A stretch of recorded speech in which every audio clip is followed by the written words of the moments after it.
should be more serious with that. Because I've seen today already a couple that I didn't think were good. I didn't say anything, but you know. No, but it's true, and it's like any rule. When for your kids, you have rules. If you don't apply it properly, you have to make them follow the rules. Yeah. And now we have a rule which is, from my point of view, is good, but we have to make sure that they take care of it. Otherwise, if it's just a rule and everybody said, but nobody controls, so what? Yeah, it's not worth the paper it's written on. What about the way that you've seen them applying it? Is there somewhere just before they come onto the map where the soccer techie device... they only give you advice. They say, this judo, I wouldn't go with this. Ooh. But, in fact, on tatami, I haven't seen not one who was sent off.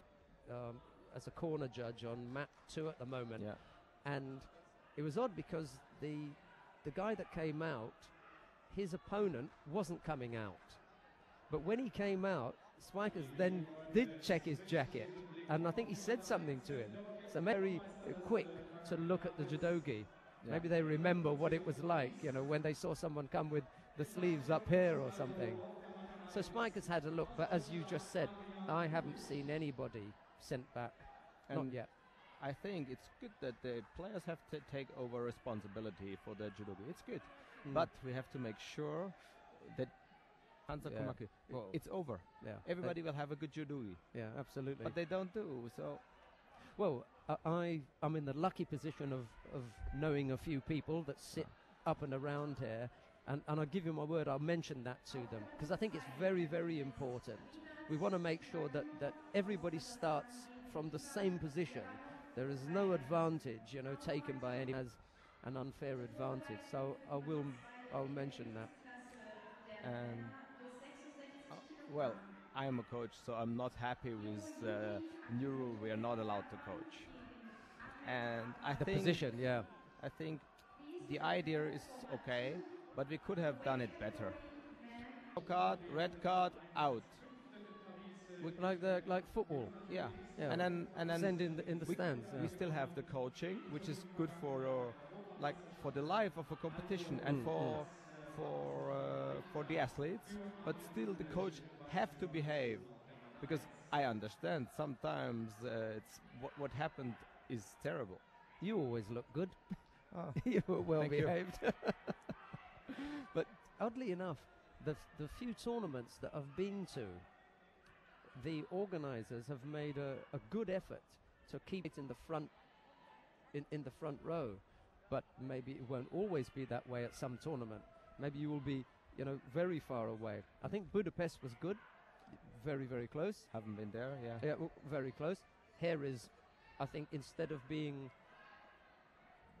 2 meters away, you're 4 meters away. But even that distance, you feel it. You feel the distance because you've been used to. It's a hard way to become a champion. So you make a lot of mistakes, and if you learn from them, well, okay, then later on you'll do better. Just in that category, I mean, I've only filled out the top parts, so we can see Piker will compete against the Ukrainian Maxim Korotin. He's not a bad boy, although he took a nasty cut on his forehead this morning, and I was thinking that instead of sticking just a piece of plaster there, they should immediately have gone for the tape, because every minute he was touching his forehead, and it was upsetting him. And I think if that sort of thing happens, they should just immediately put the tape and then let you concentrate on the fighting instead of worrying about their head injury. Jerome Muren, the Dutch boy. Yeah, well, he's awkward to fight, difficult to fight, but the Russian junior world champion Galstyan is my favorite for today. On this pool A. Yeah, he looked good. He had a good fight with Piker. He should win with Moran, and then we'll see. Yeah, with Piker, he's unknown quantity. Yeah, and he could have. It can happen the same thing as Tobias, because he's doing the same left seri. The aggression. So if he didn't look carefully what happened to Tobias, it might happen to him as well. It could be. It could be. Well, the Canadian boy hasn't looked good on this tour. Yeah. Again, he reminds me a little bit of same figure as Tobias. Tobias, I think he's even shorter. Yeah, he's almost midget size, you know. And then Chubanidze, he's not their top 60 kilo player. I think Papinashvili. Yeah, he's not stronger. here at the moment, but he looks like a good boy.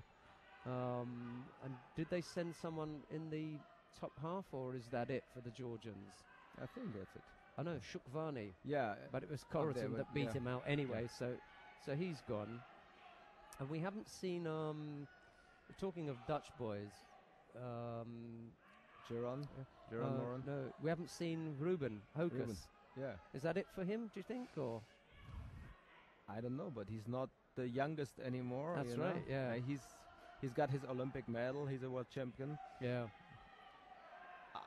Understandable if he starts to concentrate on his TV. job or whatever.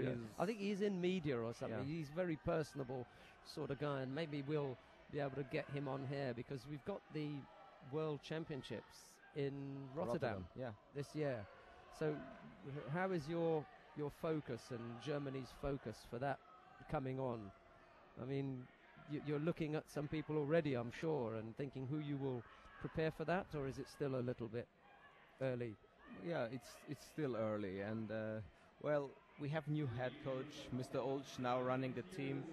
So I think after so many years with the juniors, he really needs some time to make himself a picture from. Yeah.